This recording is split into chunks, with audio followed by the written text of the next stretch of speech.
सभी किसान भाइयों को हाथ जोड़ के राम राम, सत श्री अकाल, सलाम, जय जवान जय किसान। किसान भाइयों, आज सिंगू बॉर्डर पर मेन स्टेज के ऊपर गुरु तेग बहादुर जी की 400वीं जयंती के उपलक्ष्य में एक कार्यक्रम आयोजित किया गया, जिसमें सभी तमाम बड़े किसान नेताओं ने भाग लिया।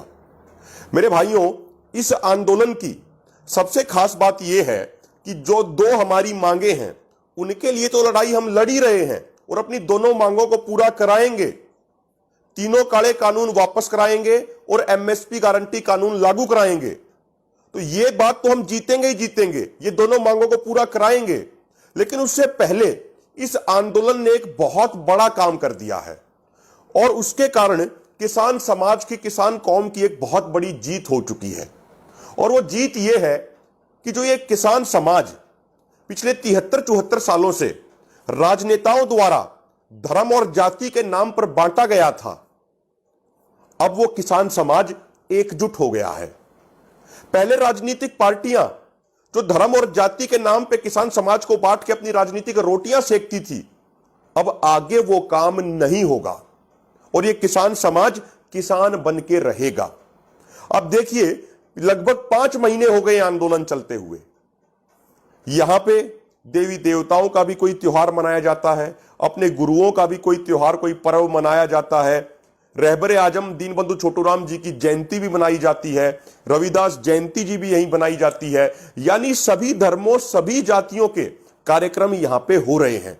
अभी कुछ दिन पहले जब रमजान शुरू हुआ था, तो सिंगू बॉर्डर पे मेन स्टेज पे ही हमारे मुस्लिम भाइयों का पहला रोजा उस दिन खुलवाया गया। तो सबसे महत्वपूर्ण बात इस आंदोलन ने यह की है कि इस आंदोलन ने किसान कौम को किसान कौम के तरीके से ही जोड़ दिया है। अब कोई किसान अपने आप को हिंदू, सिख, ईसाई, मुसलमान बन के नहीं सोचता है, वो अपने आप को किसान बन के सोचता है। यह इस आंदोलन की बहुत बड़ी जीत है और इसी कारण से सभी राजनीतिक पार्टियों को पेट दर्द हो रखा है, क्योंकि ये सारी राजनीतिक पार्टियां हमारे समाज को धर्म जाति के नाम पे बांट के अपनी राजनीति आज तक करती आई हैं। लेकिन अब ये जो समाज पूरा एकजुट हुआ है, अब किसान किसान बन के सोचता है, अब मजदूर मजदूर बन के सोचता है, अब नौजवान नौजवान बन के जो सोचने लगा है, इससे सारी राजनीतिक पार्टियां बहुत ज्यादा परेशान हैं। और मेरे भाइयों, एक बात और इसमें ध्यान देने योग्य यह है कि जो गुरु तेग बहादुर जी की शहादत हुई थी, वो अन्याय के खिलाफ लड़ते हुए हुई थी। गुरुजी न्याय के रास्ते पे थे, सच के रास्ते पे थे, सत्य के रास्ते पे थे, और जिनके खिलाफ वो लड़ रहे थे वो गलत रास्ते पे थे, वो अन्याय के रास्ते पे थे, वो झूठ के रास्ते पे थे। उस समय लोगों पे धर्म और जाति के नाम पे अत्याचार किया जा रहा था और उस समय गुरुजी ने अपनी शहादत दी थी। आज भी आप देखिए, आज भी यही हो रहा है। लोगों को धर्म और जाति के नाम पे बांटा जा रहा है, धर्म और जाति के आधार पे लोगों के ऊपर अत्याचार किए जा रहे हैं। तो आज भी यह जरूरत है कि देश के लाखों करोड़ों नौजवान गुरुजी के दिखाए हुए रास्ते पर चलें और यदि जरूरत पड़े तो देश के लिए और समाज के लिए हम भी अपना सर कलम कराने को तैयार रहें, हम भी अपनी शहादत देने को तैयार रहें। जब हम इस मानसिकता के साथ आंदोलन करेंगे कि भाई हम शहादत के लिए भी तैयार हैं, लेकिन देश और समाज के लिए आखिरी सांस तक लड़ते रहेंगे, जब हमारी यह मानसिकता होगी, तो वो मानसिकता, उस मानसिकता के तहत किया गया काम ही अपने गुरुओं को सच्ची श्रद्धांजलि होगा। यह सबसे महत्वपूर्ण बात है। और मेरे भाइयों, एक चीज और जो हमें समझनी चाहिए, आज जो पूरे देश में हाहाकार मचा हुआ है, लोगों को ऑक्सीजन तक नहीं मिल रही है। ऑक्सीजन तो वो चीज है जिसके ऊपर हर व्यक्ति का, हर मनुष्य का, हर जीव जंतु, हर प्राणी का अधिकार है, लेकिन आज ऑक्सीजन की भी कमी हो रखी है। 1-1.5 साल पहले ये कोरोना नाम की ये बीमारी एक आनी शुरू हुई थी। बड़ी बड़ी बातें कही गई, पीएम केयर फंड में बहुत फंड इकट्ठा किया गया, लेकिन क्या हुआ उस फंड से किसी को नहीं पता। क्या तैयारियां की गई, किसी को कुछ नहीं पता। तो आज इसमें एक चीज समझने की जो है वो ये है कि ऑक्सीजन प्लांट जो प्राइवेट कंपनियों, प्राइवेट लोगों के हाथ में थे, आज मजबूरी में सरकार ने यह किया कि उन सभी प्लांटों का टेक ओवर कर लिया और सरकार उनको कंट्रोल कर रही है। ऐसा क्यों हुआ मेरे भाइयों? क्योंकि ऑक्सीजन जिस पे हर व्यक्ति का अधिकार है, उसकी भी जमाखोरी की गई, उसकी भी कालाबाजारी हुई। इस जैसे हालात आज बने हुए हैं। हम बार बार जो ये बात पहले दिन से कह रहे हैं कि यदि मंडियों का प्राइवेटाइजेशन हो गया, यदि मंडियां बड़े बड़े कॉरपोरेट घरानों के हाथों में चली गई, यदि सरकारी मंडियां खत्म हो गई, तो आने वाले दिनों में हमारे देश की जनता को अनाज के एक एक दाने के लिए भी ठीक इसी तरीके से तरसना पड़ेगा जैसे हमारे देश के लोग आज ऑक्सीजन के लिए तरस रहे हैं। जो ये प्राइवेट बड़ी बड़ी कंपनियां होती हैं, इनका एजेंडा सिर्फ एक होता है कि चाहिए इनको जमाखोरी करनी पड़े, इनको कालाबाजारी करनी पड़े, इनको अपना मुनाफा करना है, इनको पैसे कमाने हैं। यदि उसके लिए इनको जनता का खून चूसना पड़ता है तो ये वो काम भी करते हैं। मेरे भाइयों, पहले दिन से पूरा संयुक्त किसान मोर्चा के तमाम नेता बार बार पूरे देश को यही समझा रहे हैं कि यदि समय रहते पूरा देश एकजुट होकर इस आंदोलन में भाग नहीं लेगा तो आने वाले समय में हमारे देश की जनता को ठीक उसी तरीके से दर दर की ठोकरें खानी पड़ेंगी अनाज के लिए, जिस तरीके से आज ऑक्सीजन के लिए खानी पड़ रही हैं। इसीलिए हम बार बार ये बात कहते हैं कि सरकारी मंडियां बहुत जरूरी हैं। यदि ये मंडियां प्राइवेट लोगों के हाथ में चली गई तो प्राइवेट लोग जमाखोरी करेंगे, कालाबाजारी करेंगे। उन प्राइवेट मंडियों में तोल काटा भी प्राइवेट लोगों का होगा, नियम कानून भी उनके होंगे। किसान की तो बस फसल होगी और शोषण भी किसान का ही होगा। इसीलिए हम ये पहले दिन से कह रहे हैं कि जो ये आंदोलन चल रहा है ये सिर्फ किसानों का आंदोलन नहीं है, ये हर उस व्यक्ति का आंदोलन है जो दिन में 3 वक्त का खाना खाता है, जो किसान के खेत का अन्न खाता है। और हम तो कहते हैं ये मनुष्यों से अलावा, मनुष्यों से आगे बढ़ के ये पशु पक्षियों का भी आंदोलन है, ये हर जीव जंतु का आंदोलन है, ये हर प्राणी का आंदोलन है। और एक बात हम देशवासियों को बताना चाहते हैं कि 2014 में जब प्रधानमंत्री मोदी पहली बार प्रधानमंत्री बने थे तो उस समय FCI food corporation of India के ऊपर जो कर्जा था वो मात्र 91,000 करोड़ रुपए का था। यानी लगभग 40-45 साल हो गए थे इस पूरी संस्थान को बने हुए, इसके ऊपर कर्जा हुआ 91,000 करोड़ रुपए का।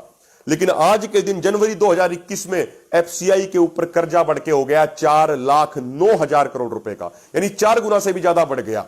और कारण क्या है कि 2016-17 में प्रधानमंत्री मोदी की सरकार ने हर साल एफसीआई को दी जाने वाली फूड सब्सिडी बंद कर दी थी और एफसीआई को मजबूर कर दिया कि वो नेशनल स्मॉल सेविंग फंड से कर्जा ले। इसीलिए आज एफसीआई इतना कर्जदार हो गया। और ये बीजेपी वाले बार बार क्रोनोलॉजी की बात करते हैं, तो एक क्रोनोलॉजी भाइयों हमें भी समझनी पड़ेगी। और वो क्रोनोलॉजी ये है कि इस मोदी सरकार ने बहुत सारी सरकारी कंपनियां बेच दी, लेकिन उन कंपनियों को बेचने से पहले उन कंपनियों को घाटे में दिखाते हैं, उन कंपनियों के ऊपर भारी भरकम कर्जा दिखाते हैं और फिर उनको कह देते हैं कि इनको बेच दिया जाए। और हमारे देश की भोली भाली जनता भी इनकी बातों में आ जाती है और कहती है कि इस कंपनी के ऊपर इतना कर्ज है, ये कंपनी इतनी घाटे में चल रही है तो इसको बेच दिया जाए। लेकिन कोई भी यह सवाल नहीं पूछता कि यह कंपनी घाटे में क्यों गई, इस कंपनी के ऊपर इतना कर्जा क्यों हुआ, यह सवाल कोई नहीं पूछता। तो मेरे भाइयों, एक महत्वपूर्ण बात समझने की यह है कि एफसीआई वो संस्थान है जो किसानों से अनाज प्रोक्यूर करता है, जो किसानों से गेहूं लेता है और उसके बाद पीडीएस सिस्टम के माध्यम से हमारे देश के गरीब भाइयों, मजदूर भाइयों, दलित भाइयों को 2 रुपए किलो के अनुसार अनाज मुहैया कराया जाता है। यह सरकार एफसीआई को बेचने की साजिश रच चुकी है। और यदि एफसीआई खत्म हो गया तो किसानों की प्रोक्यूरमेंट भी खत्म होगी और हमारे गरीब मजदूर दलित भाइयों को मिलने वाला 2 रुपए किलो अनाज भी बंद हो जाएगा। तो आने वाले समय में ठीक इसी तरीके से हमारे गरीब भाइयों को तरसना पड़ेगा, जैसे आज पूरे देश की जनता ऑक्सीजन के लिए तरस रही है, ठीक इसी तरीके से अनाज के लिए भी तरसना और तड़पना पड़ेगा। इसलिए मेरे भाइयों, सभी वर्गों से, 36 बिरादरियों से मेरा यह हाथ जोड़ के निवेदन है कि यह देश को बचाने वाला आंदोलन है। यह आंदोलन है जिसमें एक तरफ देश को बचाने वाले किसान, नौजवान, जवान खड़े हैं, तो दूसरी तरफ देश को बेचने वाले राजनेता और पूंजीपति घराने खड़े हैं। यह बहुत निर्णायक आंदोलन है। यह आंदोलन इस बात को तय करेगा कि इस देश में जवानों, किसानों और नौजवानों की चलेगी या कॉरपोरेट घरानों की चलेगी। यह आंदोलन इस बात को तय करेगा कि आने वाले समय में हमारी और आपकी सुनी जाएगी या अंबानी और अडानी की सुनी जाएगी। इसलिए यह आंदोलन हर भारतीय का है। इसलिए मेरी विनती भी है कि हर भारतीय इस आंदोलन में अपना योगदान जरूर दे। और एक और बात साथियों, मैं एक विशेष विनती करना चाहता हूं, जो कुछ दिन पहले मोर्चा के सभी किसान नेताओं ने सामूहिक तौर पे जो विनती करी थी कि यहां पे आंदोलन लंबा चलेगा। हम 6-6 महीने का राशन लेके आए थे जब 26 नवंबर को यहां पे आए थे, तो 26 नवंबर के दिन सारे किसान भाई अपने ट्रॉलियों में 6-6 महीने का राशन लेके आए थे। अब आंदोलन और भी आगे लंबा चलने की संभावना, आंदोलन चल ही रहा है। तो कुछ दिन पहले एक अपील की गई थी कि हर किसान भाई अपने घर से एक मुट्ठी गेहूं लेके जरूर आए, क्योंकि जो दिल्ली के बॉर्डरों पे आंदोलन चल रहा है ये हम सबका साझे का सामूहिक आंदोलन है। तो आज उसी चीज का बहुत असर भी दिखा जो सभी किसान नेताओं की सामूहिक अपील थी। आज करनाल के गगसीना गांव से 6 ट्रॉली गेहूं की भर के आई, और जो यहां पे सिंगू बॉर्डर पे ही एक गोल्डन हट रेस्टोरेंट है जिसके मालिक राम सिंह राणा है, वो पहले ही दिन से आंदोलन में पूरा सहयोग और समर्थन कर रहे हैं। तो वहीं पे एक गोदाम में गेहूं स्टोर किया जा रहा है। पहले भी कई गांवों की ट्रॉलियां आई हैं और वहां पे उन्होंने अभी 8 चक्कियां लगा दी हैं, और वहां पे गेहूं को पीस के 25-25 किलो की आटे की पैकिंग में सभी धरनों पे, सभी लंगरों में आटा वो लगातार पहुंचाएंगे। अभी उन्होंने पानी पहुंचाने का सिस्टम भी चालू किया है जो 1 मई से पूरे अच्छे तरीके से शुरू हो जाएगा। उससे पहले भी वो बहुत सेवा कर चुके हैं। तो मेरी सभी किसान भाइयों से हाथ जोड़ के विनती है कि हमें नहीं पता ये आंदोलन कितना लंबा चलेगा, हो सकता है 6 महीने चले, 1 साल चले, 1.5 साल चले, हमें नहीं मालूम कितना लंबा चलेगा। हम तो सिर्फ एक बात को जानते हैं कि आंदोलन जीत के ही वापस जाएंगे। 2 ही ऑप्शन है हमारे पास, या तो आंदोलन जीत के वापस जाएंगे या दिल्ली के बॉर्डरों पे अपनी कुर्बानी दे के वापस जाएंगे। तो इसलिए आंदोलन कितना भी लंबा चल सकता है, इसलिए हर किसान भाई अपने घर से अपनी क्षमता अनुसार, अपनी इच्छा अनुसार गेहूं जरूर दे और सभी बॉर्डरों पे वो पहुंचाए। यह आंदोलन हम सब का आंदोलन है, यह आंदोलन पूरी सृष्टि का है, यह आंदोलन देश को बचाने का आंदोलन है।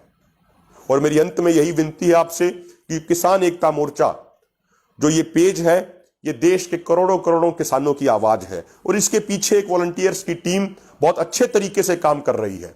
तो सभी से विनती है इस पेज को अधिक से अधिक लाइक करें, अधिक से अधिक इसकी वीडियो को शेयर करें, ताकि हमारी बात हिंदुस्तान के, भारत के किसानों की आवाज दुनिया के कोने कोने में पहुंच सके। जय जवान, जय किसान, जय भारत।